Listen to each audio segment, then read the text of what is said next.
Vyote jumla shilingi ngapi? Hapa vyote 700. 700. Hii hapa hela mwanangu. Kwa sasa sikia mwanangu. Twende wote basi nyumbani mwanangu, ukanipikie mimi ile chapo ni. Kwani unajua kupika bwana nikakupikie? Mimi kupika sijui. Kama ningekuwa najua kupika ningekwambia twende ukanipikie. Sasa shida mimi nafanya biashara hapa, siwezi kutoka nikakupikia. Tunafanya biashara Sasa mwanangu aliyekuwa ananipikia mwanangu ametoka. Alafu kupika mimi mwenyewe sijui. Hebu nielekeze namna ya kupika. Acha masiala, unajua kupika?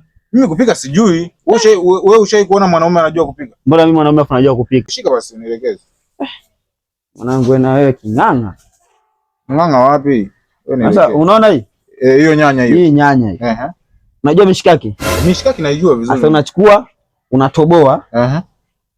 Unachoma kama mishikaki zote hizi. Hadi zinaanza kutoa mapovu ndio zimeiva. Hii karoti unakatakata, unachukua kama una dagaa pale, kuna mboga yote unakatakata, unatia kwenye mkaa. Keta kwenye mkaa pale, unatia moto, afu unatia sufuria juu. Mzigo unakuwa fresh hapo. Sasa hapo nimeelewa. Kumbe hiyo nyanya unaichukua, unaitoboa, kama mshikaki, kama mshikaki. Wale unajua kupika mshikaki. Safi. Safi. Sasa mwanangu, unga upo nyumbani kila kitu, lakini mimi kupika ugali tena sijui. Hebu nielekeze. Baba na ugali? Sijui, nielekeze chapu mwanangu. Sasa je. Nachukua beseni ile unatia juu ya jiko pale. Beseni naweka juu ya jiko. Beseni unalijua? Beseni juu ya jiko. Alafu unachukua maji unatia, unachukua unga unavurugia pale. Unasonga ugali wako fresh kabisa.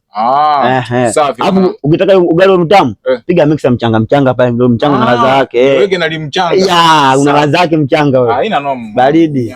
Vipi? Unatumia jiko gani? Tumia jiko la gesi. Gesi unajua kuwasha? Jiko la gesi unachukua hivi. Unalitoboa. Alafu unaweka karibu na moto, alafu unawasha kiberiti. Hivyo. Ndio hivyo. Yaani mambo fresh kabisa. Fresh kabisa ndugu yangu. Haina noma. Baridi mwanangu. Poa, karibu tena.